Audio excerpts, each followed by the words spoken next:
ഉമ്മൻചാണ്ടിയുടെ രണ്ടാം ചരമവാർഷികം നാടൊട്ടുക്കും ആചരിച്ചു. കേരളം കണ്ട ഏറ്റവും വലിയ ജനകീയനായ രാഷ്ട്രീയ നേതാവ് ആരെന്ന ചോദ്യത്തിന് ഇന്നും ഉത്തരം ഉമ്മൻചാണ്ടി എന്നാണ്.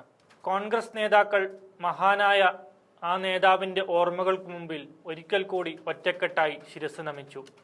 എന്തായാലും ഉമ്മൻചാണ്ടിക്ക് ശ്രദ്ധാഞ്ജലി അർപ്പിച്ച് എയറിലായിരിക്കുകയാണ് ഡോക്ടർ പി സരിൻ. കക്ഷി രാഷ്ട്രീയ ഭേദമന്യേ ആർക്ക് വേണമെങ്കിലും ഉമ്മൻചാണ്ടിയെ അനുസ്മരിക്കാം, അതിൽ തെറ്റു പറയാനൊന്നും സാധിക്കില്ല. എന്നാൽ സരിൻ പറഞ്ഞാൽ അത് പക്ഷേ കോൺഗ്രസുകാർക്ക് പൊള്ളും. കാരണം പാലക്കാട് ഉപതെരഞ്ഞെടുപ്പിൽ പ്രതീക്ഷിച്ച സീറ്റ് കിട്ടിയില്ലെന്ന് പറഞ്ഞ് കോൺഗ്രസിനെ വഞ്ചിച്ച് CPM-ന് കൈകൊടുത്ത നേതാവാണ് സരിൻ. സരിൻ വഞ്ചകനാണെന്ന് ഇന്നും കോൺഗ്രസുകാർ വിശ്വസിക്കുന്നുണ്ട്. പ്രത്യയശാസ്ത്രപരമായ കാഴ്ചപ്പാടുകൾ മാറുന്നത് അംഗീകരിക്കാം. എന്നാൽ സീറ്റ് ലഭിച്ചില്ലെന്ന് പറഞ്ഞ് ഇത്രയും നാൾ ഒപ്പം നടന്ന പ്രസ്ഥാനത്തിനെ കൈവെടിഞ്ഞ് മുഖ്യശത്രുവിന് കൈകൊടുക്കുന്നത് അംഗീകരിക്കാനാകില്ല. അങ്ങനെയുള്ള ഒരാൾക്ക് എങ്ങനെ ഉമ്മൻചാണ്ടിയെ അനുസ്മരിക്കാൻ സാധിക്കുമെന്ന ചോദ്യമാണ് കോൺഗ്രസുകാർ ചോദിക്കുന്നത്.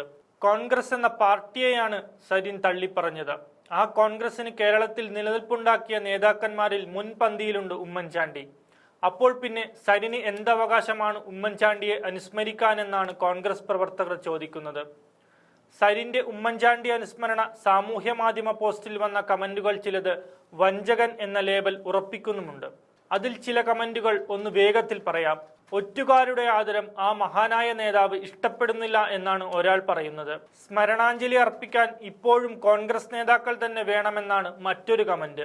അതിന് പോന്ന ഗുണഗണമുള്ള നേതാക്കന്മാർ CPM-ൽ ഓർമ്മയായിട്ടില്ലെന്നാണ് വേറൊരു കമന്റ്. സോളാർ അഴിമതിക്കേസിലെ ഇല്ലാ കഥകൾ പൊലിപ്പിച്ച് അന്ന് CPM ഉമ്മൻചാണ്ടിയെ ആക്രമിച്ച കാര്യം സരിനെ ചിലർ ഓർമ്മിപ്പിക്കുന്നുണ്ട്. ഇന്ന് അതേ പ്രസ്ഥാനത്തിൽ നിന്നുകൊണ്ട് ഉമ്മൻചാണ്ടിക്ക് ശ്രദ്ധാഞ്ജലി അർപ്പിക്കാൻ ഉളുപ്പുണ്ടോ എന്നുവരെ കമന്റ് പോകുന്നു. കോൺഗ്രസ് സോഷ്യൽ മീഡിയ വിഭാഗം തലവനായിരുന്ന ഡോക്ടർ സരിൻ പാലക്കാട് ഉപതെരഞ്ഞെടുപ്പിന് തൊട്ടു മുമ്പാണ് കോൺഗ്രസ് വിട്ട് CPM-ൽ ചേർന്നത്. പാലക്കാട് LDF സ്ഥാനാർത്ഥിയായി മത്സരിച്ച സരിൻ യൂത്ത് കോൺഗ്രസ് സംസ്ഥാന പ്രസിഡന്റ് രാഹുൽ മാങ്കൂട്ടത്തിലിനോട് പരാജയപ്പെടുകയായിരുന്നു.